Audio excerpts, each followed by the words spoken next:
Boa tarde, eu sou o professor Bispoeta, o seu professor de língua portuguesa. Butantã, Hugo Paz. No ventre da relva, amanhecia o paraíso. Os sobrados e avenidas de terra encobriam as marginais. O céu compreendia o dia. A vila de todas as bondades declamava o brilho das figuras ovacionadas. Os raios que davam corda a um novo futuro construíam a ladeira que guiaria a seta para o triunfo. O morro engravidou a vila, que agora não é mais uma menina, e fez nascer uma grande fábula, vindo a surgir outra periferia. Hoje, como vocês podem observar, nós trouxemos um poema do poeta contemporâneo, nosso amigo Hugo Paz, Butantã. Esse poema fala muito fundo tanto a Hugo Paz quanto a muitas das pessoas, porque ele fala de periferia, que é uma região que nós sabemos tão ofendida, tão humilhada, tão sacrificada. As pessoas precisam, às vezes, conseguir pegar 3 ônibus para chegar da cidade de Tiradentes até o centro. As pessoas precisam se desgastar muito dentro do transporte, passando 2 horas para ir para o trabalho, mais 2 horas para voltar e mais 10 horas de trabalho. Então esse poema fala muito ao nosso sentimento. Então, Hugo Paz, muito obrigado por nos dar essa oportunidade de recitar esse poema, por falar da periferia. Como vocês sabem, eu sou um recitador e vou sempre recitar poetas, grandes poetas como Hugo Paz, mas também poetas que já não estão mais conosco, como Olavo Bilac. Na verdade, não estão conosco fisicamente, mas continuam no nosso coração. Porque decorar um poema significa colocar o poema no coração. E é isso que eu tento fazer. Colocar todos os poemas bilaquianos, machadianos, oswaldianos e tantos outros, drummondianos, todos dentro do coração. É isso que eu tento fazer. É isso que eu tento mostrar para vocês ao iniciar uma aula recitando um poema. Vamos homenagear outros poetas, além do Hugo Paz. Vamos homenagear Paulo Dauri, assim como já homenageamos Zanir e tantos outros poetas contemporâneos que merecem o nosso carinho e o nosso respeito. Vamos citar também grandes escritores clássicos, como Machado de Assis. Machado de Assis estará sempre nas nossas aulas. Esse não pode faltar, porque a nossa língua é a língua de Machado de Assis. É uma língua que alguns falam língua brasileira, na verdade ainda é a língua portuguesa, mas é a língua falada também por Machado de Assis, que foi o patrono fundador da Academia Brasileira de Letras. Bom, hoje nós vamos falar também de alguns mestres que eu esqueci de citar na minha última aula, no módulo de número 6, falando sobre conjunções.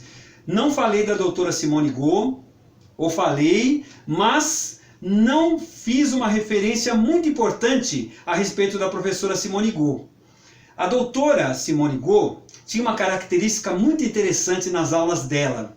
Quando ela falava, ela usava muitos R's e os S's muito bem pronunciados. E isso é uma característica que marcou muito, era muito sonoro, era muito eufônico para mim ouvir aquelas palavras da professora Simone Go, usando todos os S's e os R's. Isso fazia muito bem para os nossos ouvidos de alunos de letras, porque afinal de contas nós vamos falar uma língua que é o português padrão, que utiliza todos os R's e os S's. Mesmo que na fala popular, na fala do português não padrão, do dia a dia, nós não ouçamos muito esses R's e S's. Tudo bem? Quero destacar também o casal Lia Luft e o Celso Luft. Saudoso professor Celso Luft, que nos deixou uma obra gigantesca dentro da língua portuguesa. Dentre eles, eu vou citar, não precisa mostrar agora, o ABC da língua culta, que é o nosso Vademecum. O que é o Vademecum? É vá ao mestre. Vá ao mestre. O que significa vá ao mestre? Quando eu tenho alguma dúvida, não, vamos falar primeiro do médico. Quando o médico tem alguma dúvida, o que ele faz? Ele vai até o mestre, ele vai ao vademecum dos médicos. Eu, como sou um professor de língua portuguesa, não vou consultar um vademecum dos médicos, vou consultar o vademecum da língua portuguesa, que é o ABC da língua culta. Outras especialidades também têm o seu vademecum, assim como tem do direito, assim como tem de outras disciplinas. Engenharia talvez tenha também o seu. Cada disciplina tem o seu vademecum. O nosso vademecum da língua portuguesa é o ABC da língua culta. Muito bem, voltando então às nossas aulas, eu quero dizer também, ainda a respeito da professora Simone Go, que ela tinha uma característica muito interessante. Ela dizia o seguinte para nós, e isso calou fundo, muito fundo no meu coração. Nós, professores de língua portuguesa, precisamos, não só de língua portuguesa, mas nós, professores, precisamos socializar o conhecimento. Isso é inesquecível para mim. Era um bordão da professora Simone Go, e eu carrego comigo, e é o que eu tento fazer, socializar o conhecimento. Vamos em frente. Nós tínhamos feito uma incorreção, um deslize no nosso módulo, hoje é o módulo 6, no nosso módulo 5º. Eu tinha ficado na dúvida com relação ao o homem bem espera mais do que teme, o mal receia mais do que espera. Eu acabei me confundindo com essa afirmação do Marquês de Maricá, que não me soou muito interessante, e eu acabei fazendo uma correção que não deu certo. Então essa é a forma correta, tudo bem? Estou me penitenciando, cometi um erro, estou fazendo a correção do erro. O homem bom espera mais do que teme, o mal receia mais do que espera. É uma citação do Marquês de Maricá, significando o quê? Que o homem bom espera mais. E o homem mau também espera mais do que ele receia mais do que ele espera. Ou seja, ele fez uma comparação entre o homem bom e o homem mau. Eu me lembro até que quando eu fiz essa citação do homem bom e do homem mau, eu fiz aquele contraponto para vocês perceberem que o bom, o lobo bom, se opõe ao lobo mau. Lembram? Não vou voltar a esse tema, só para lembrar. O bem contra o mal. O mal, bem com L, bem palatal. Lembram? Não vamos voltar a esse tema, porque nós já falamos no módulo 6 de conjunções. Quem estiver interessado a saber mais sobre esse assunto, pode assistir a aula do módulo 6 referente a conjunções. Vamos às condicionais e hipotéticas. Quando iniciam oração que, em geral, exprime a uma condição necessária para que se realize ou se deixe de realizar o que se declara na oração principal. E B, um fato real ou exposto em contradição com o que se exprime na principal. Este modo de dizer é frequente nas argumentações. As principais conjunções condicionais e hipotéticas são, quais são elas? Se, caso, sem que, uma vez que, com o verbo no subjuntivo. Essa é uma observação muito importante. Com o verbo somente no subjuntivo. Quem tiver interesse em saber mais sobre o modo subjuntivo, é só procurar lá na aula do módulo que fala sobre conjugações verbais. Nós já tratamos desse assunto amplamente no módulo de verbos. Dado que, contanto que, etc. Se os homens não tivessem alguma coisa de loucos, seriam incapazes de heroísmo. Outra citação do Marquês de Maricá. Se as viagens simplesmente instruíssem, os homens, os marinheiros... Opa, vou repetir. Errei aqui na entonação, vou repetir.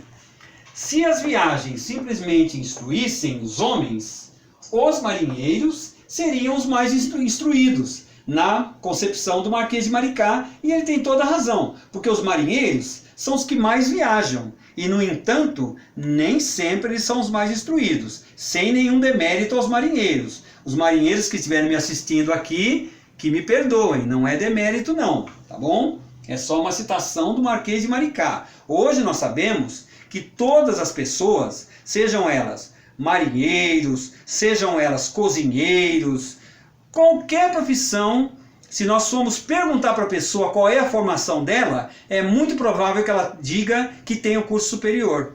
Vocês sabiam disso?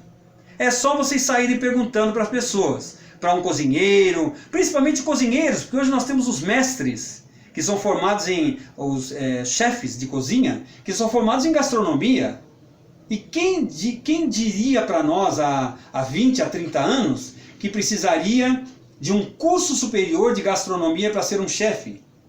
Pois é, tudo muda, tudo muda. Então provavelmente esses marinheiros, que na época ele dizia que não eram tão instruídos, pode ser que o Marquês de Maricá hoje ficasse surpreso, porque eu tenho certeza que temos marinheiros que têm curso superior, muitos deles, tenho quase certeza disso.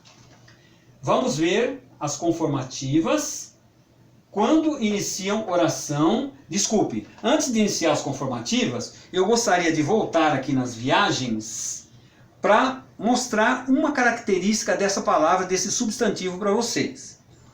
Observem que eu escrevi viagens com G.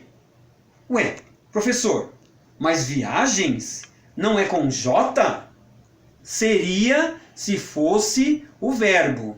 Como é o substantivo, é com G. Podem procurar no Volpe. Lembram que eu sempre recomendo? Dúvida? Procure o Volpe. Procure o Volpe. O que é o Volpe? É o vocabulário ortográfico de língua portuguesa. Aí está lançado o desafio. Procurem o substantivo viagem no Volpe, ou no dicionário, ou em qualquer outro meio de consulta que vocês tiverem, e depois procurem viajar.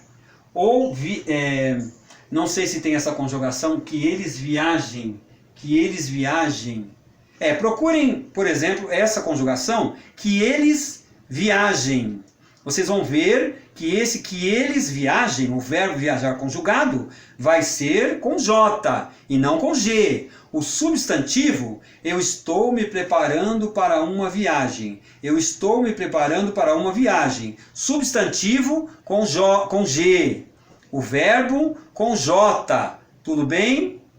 Posso prosseguir? Vamos em frente. Conformativas. Quando iniciam oração que exprime um fato em conformidade com o outro expresso na oração principal. São elas, as conformativas, como, conforme, segundo, consoante. Essa consoante aqui soa um pouco estranha. Soa estranho para vocês também? Para mim soa um pouco estranho, porque consoante, quando nós falamos em consoante, nós logo pensamos em B, C, D. Não é assim para vocês? Para mim é assim também. Vamos ver o exemplo do Machado de Assis. Tranquilizei-a como pude. Vamos pegar esse exemplo do Machado de Assis e colocar tranquilizei-a consoante pude. Consoante pude? Soa meio estranho, não soa? Esse consoante aqui é uma conjunção conformativa praticamente em desuso. Então, não precisam usar. Se vocês quiserem usar, podem usar, mas vão estranhar vocês, tá? Deem preferência sempre para as palavras que estão em uso, como por exemplo, conforme, como, tudo bem? Vamos ver, tranquilizei-a conforme pude. Aí soa melhor. Soa melhor para vocês? Tranquilizei-a conforme pude. Fez os exercícios conforme o professor determinou. Fez os exercícios como o professor determinou. Perceberam que dá para mudar? Como ou conforme. Conforme corria, transpirava abundantemente. Eu coloquei o conforme no início da minha construção. Conforme corria, transpirava abundantemente. Perceberam? Fica melhor nesse caso conforme. Tudo bem?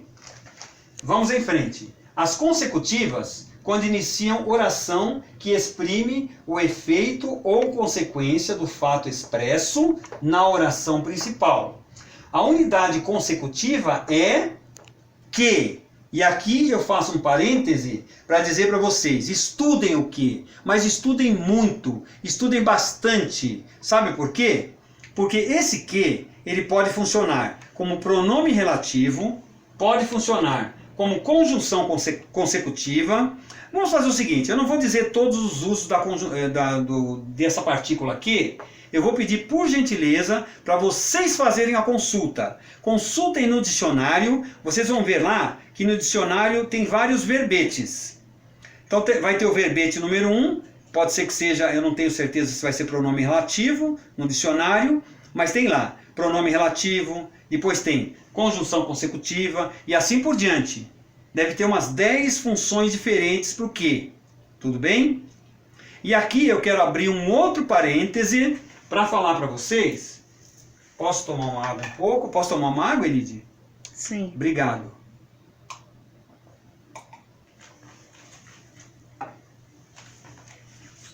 E aqui eu quero abrir um parêntese para vocês para falar de algo que me ocorreu que é muito importante.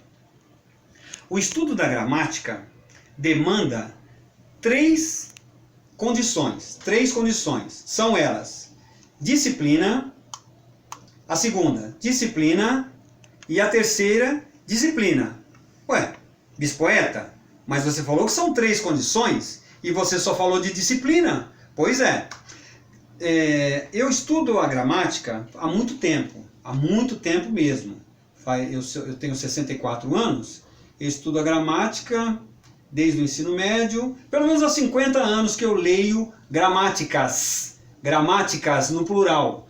A minha primeira gramática foi uma gramática antiga do professor Domingos Pascoal Segala, que ela acabou até se desfazendo de tanto que eu estudei nessa gramática. Depois eu passei para a novíssima gramática, também do professor Domingos Pascoal Segala. Eu devo ter lido, pelo menos, sem exagero, não estou exagerando, umas 10 vezes a gramática do professor Domingos Pascoal Segala. E sabe por que isso me ajudou?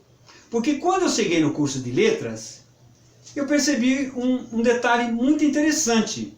No curso de letras, eu não estava aprendendo gramática, eu estava aprendendo linguística. Eu perguntava, professor, mas em que momento nós vamos estudar gramática? Ah, mas isso você já tem que saber. Isso já é obrigação de vocês saberem. Vocês já têm que trazer a gramática internalizada desde o ensino médio. Se vocês não estudaram gramática, podem estudar. Era o que os professores diziam para nós. Ou seja, no curso de letras, baseia-se no princípio que o estudante secundarista já saiba gramática. Agora, para saber gramática, não existe uma fórmula mágica, não existe uma solução imediata. O que nós precisamos fazer para estudar gramática? Temos que ler gramática. O que faz a pessoa aprender inglês profundamente? Ela vai estudar muito, vai se aprofundar, vai fazer um intercâmbio, vai fazer um mergulho, uma imersão, como se diz. É isso exatamente que nós temos que fazer com a língua portuguesa. Nós temos que fazer uma imersão, sem que isso seja doloroso, sem que isso seja um sacrifício. Eu li umas 10 vezes a Novíssima Gramática do professor Domingos Pascoal Segala, porque eu quis. Não foi porque me obrigaram. Eu li porque eu amo a língua portuguesa. E é esse sentimento, esse amor, que eu gostaria de transmitir para vocês. Que vocês também amem a língua portuguesa e façam como Graciliano Ramos ensina. Leiam depois esse texto do Graciliano Ramos, As Palavras e as Lavadeiras.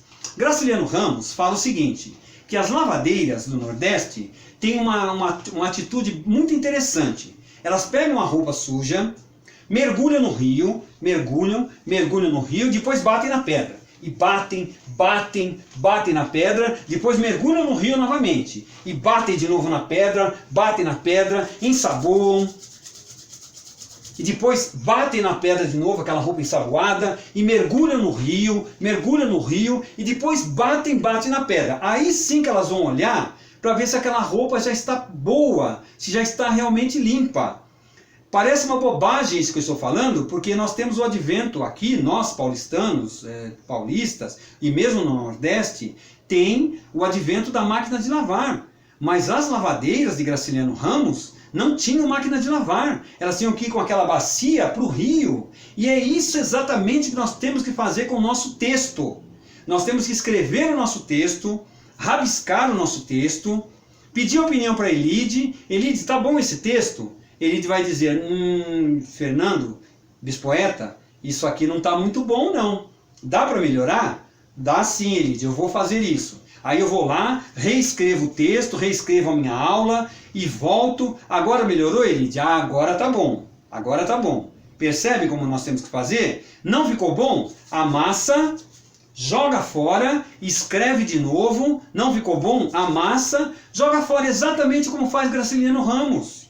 É assim que nós vamos aprender, não tem outro caminho, gente. Não tem fórmula mágica. Não tem nenhuma...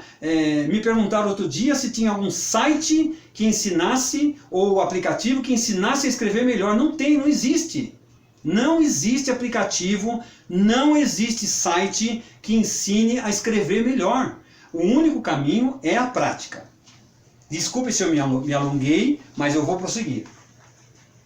Nós paramos conforme nas viagens. Eu abri o parênteses nas viagens, vamos prosseguir nas conformativas. Quando iniciam oração que exprime...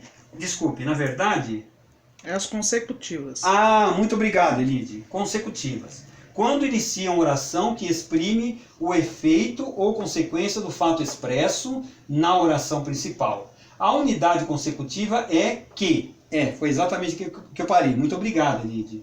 Ou se prende a uma expressão de natureza intensiva como tal, tanto, tão, tamanho, posta na oração principal. Esses termos intensivos podem facilmente calar-se. Quando ele escreve calar-se, ele significa que eles podem se omitir. Quando uma pessoa se omite, ela se cala. Muito bem. Então, quando a pessoa se omite, ela se cala. A mesma coisa fazem as palavras aqui. Elas podem facilmente calar-se, podem se omitir. Vamos ver os exemplos. Os povos exigem tanto dos seus validos que estes, em breve tempo, se enfadam e os atraiçoam. É uma citação do Marquês de Maricá. Lembram que eu disse para vocês que todos esses exemplos são retirados da moderna gramática do professor, do acadêmico Evanildo Bechara. Ele utiliza sempre termos de Marquês de Maricá, Machado de Assis. Por quê? Porque são grandes nomes da nossa literatura brasileira que merecem destaque. Ele cita também essa de Queiroz, cita outros grandes escritores portugueses. Nas nossas aulas, nos próximos módulos, nós vamos sempre citar também grandes escritores contemporâneos, para nós até fazermos uma comparação e fazermos uma atualização, porque a língua é viva, ela está sempre em movimento, sempre se atualizando, tudo bem? Os vícios são tão feios que, ainda enfeitados, não podem inteiramente dissimilar a fealdade. Eu vou repetir. Os vícios são tão feios que, ainda enfeitados, não podem inteiramente dissimilar a fealdade. Isso é profundo, hein, gente? Se vocês quiserem anotar, porque esse vale até fazer uma citação no Facebook. Esse aqui é Marquês de Maricá também. Eu não coloquei, mas também é Marquês de Maricá, tá bom? Então podem citar lá no Facebook. Vive de maneira que, ao morrer, não te lastimes de haver vivido. Outra citação do Marquês de Maricá. O que ele quer dizer com isso? Vive de tal maneira que, esse que aqui é em consequência. Ou vamos ler de novo? Vive de maneira em consequência ao morrer, não te lastimes de haver vivido. Perceberam? Ele está nos dizendo para nós vivermos de uma maneira que, ao morrer, nós não nos lamentemos da forma como vivemos. Perceberam? Vamos em frente. Finais. quando iniciam a oração que exprime a intenção, o objetivo, a finalidade da declaração expressa na oração principal. Para que, a fim de que, no sentido de para que, e por que, no sentido de para que. Tudo bem? Vamos ver os exemplos. Levamos ao Japão o nosso nome para que outros mais felizes implantassem os rudimentos da civilização ocidental. Vamos trocar esse para quê para ver se funciona? Levamos ao Japão o nosso nome a fim de que outros mais felizes implantassem os rudimentos da civilização ocidental. Perceberam como funciona? Se vocês trocarem, isso é muito legal, gente. Isso é muito legal. Por quê? Nós temos um guarda-roupa. Nem sempre nós vamos sair com a mesma roupa todo dia. Por quê? As pessoas vão notar. Nós mesmos não nos sentimos bem saindo todo dia com a mesma roupa. Por quê? Porque nós precisamos nos adaptar, precisamos nos adequar às circunstâncias.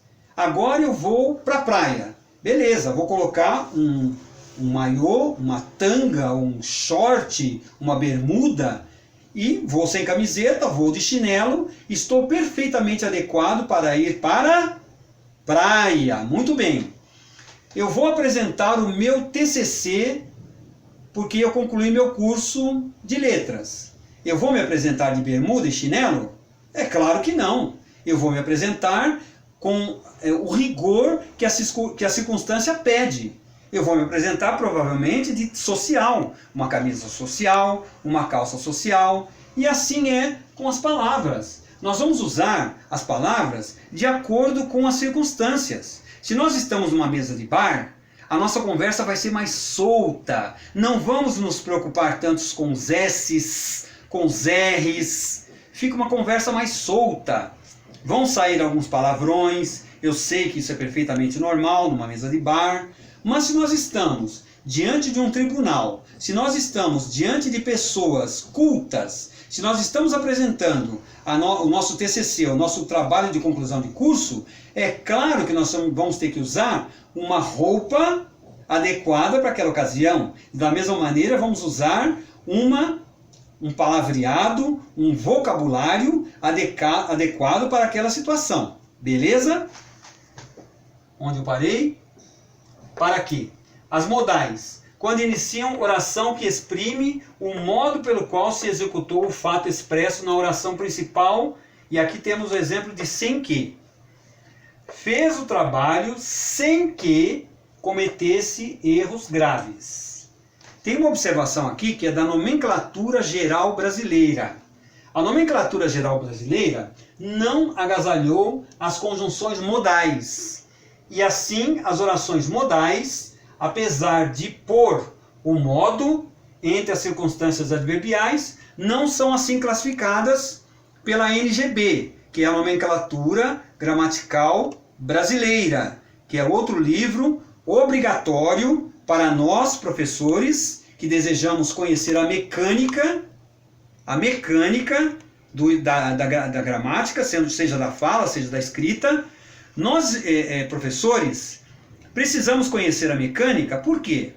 Nós não vamos ensinar a mecânica para vocês que desejam apenas ler e escrever de forma positiva, dentro do português padrão.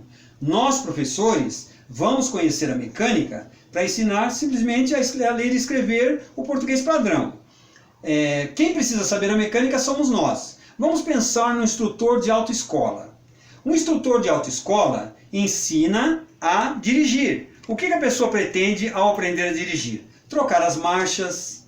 Como eu faço para colocar uma ré? Como eu faço para virar para a esquerda, para a direita, para dar seta? Não é isso? Ninguém, ao pensar em dirigir, vai se preocupar com mecânica. Pode ser até que alguém se preocupe com esse fato. Porque eu sei que tem muitas pessoas, mulheres, homens, das mais variadas matizes, são muito interessados também em mecânica. Não é o caso nosso aqui da língua portuguesa. Eu tenho certeza que nem todos se preocupam com isso. Muito bem. Eu já me alonguei demais, já dei muitos exemplos. Vamos ficar por aqui. Eu espero que vocês continuem se inscrevendo no canal, colocando o seu ok, colocando o seu positivo, dando as suas sugestões para novos temas. Podem também, inclusive, dar sugestões de livros dos quais eu posso buscar os exemplos. Podem dar. Eu tenho alguns livros aqui de grandes escritores que nós conhecemos, escritores nossos amigos. Eu vou utilizar exemplos desses livros. Espero que eles acompanhem as aulas e que eles fiquem felizes. Assim como eu tenho certeza que a Zani ficou, que Hugo Paz vai ficar e tantos outros amigos que são nossos amigos escritores, poetas, que ficarão muito felizes. Muito obrigado, tenham uma boa tarde.